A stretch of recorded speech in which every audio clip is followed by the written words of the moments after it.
Good day, Father Matt Williams here on this cold Tuesday morning of the second week of Lent. It is good to be with you. So where do you find meaning in your life? I think so often in our culture, people struggle to find meaning in their lives. And because they don't find too much meaning, they look to find meaning in other things. They look to find meaning in the video games that they play, in staying totally involved in different forms of social media.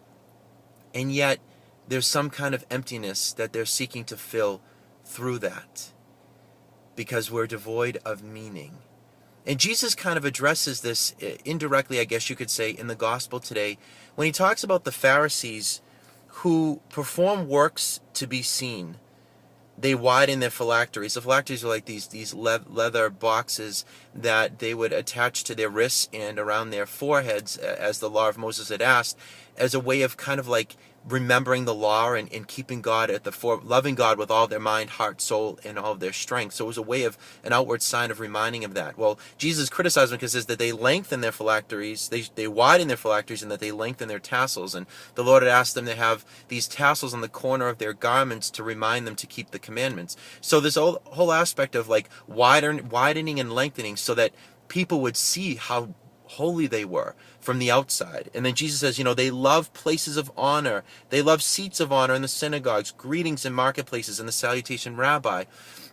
They love titles. He's saying that they were seeking to be fed and finding meaning in with the outward stuff. The way that people would look at them, the way that people would treat them, the way that they would be held in honor, their titles. That is the way that they were being fed. That is the way they were finding meaning. And the reality is that that's all exterior stuff, and that you're not going to find true meaning in that. And what's the remedy? How do we find meaning in our lives? It's by serving. It's by loving our neighbor.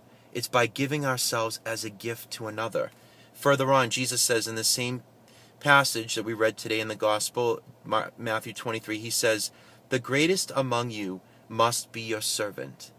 So that the way that we find meaning in our lives is not by just what people think about us. It's not by our titles. It's not by our reputation. It's not all that exterior stuff. The way that we find meaning is by serving each other, by giving each other the gift of our lives in loving service to each other, selfless gift. That's the way we find meaning. The way we find meaning is through our friendship with Jesus. Not by spending all of our time on social media or finding all of our time on video games and doing this, that, and the other thing where we're trying to fill ourselves up with joy and excitement, although those things are not bad in and of themselves. But you're not going to find meaning there. You find meaning in serving and loving each other, in making authentic gift of yourself to another. So on this second Tuesday of Lent, I wish you a great day. Stay warm. And remember that if you want to find meaning in your life, come out of yourself and serve a brother and sister in need. Love them when it's hard to love. Then you will find meaning. God bless you. I'm praying for you. Please pray for me. Also, check me out. Follow me on Twitter, Father Matt for Boston. Follow me. And if you have any prayer requests, please send them along. God bless you.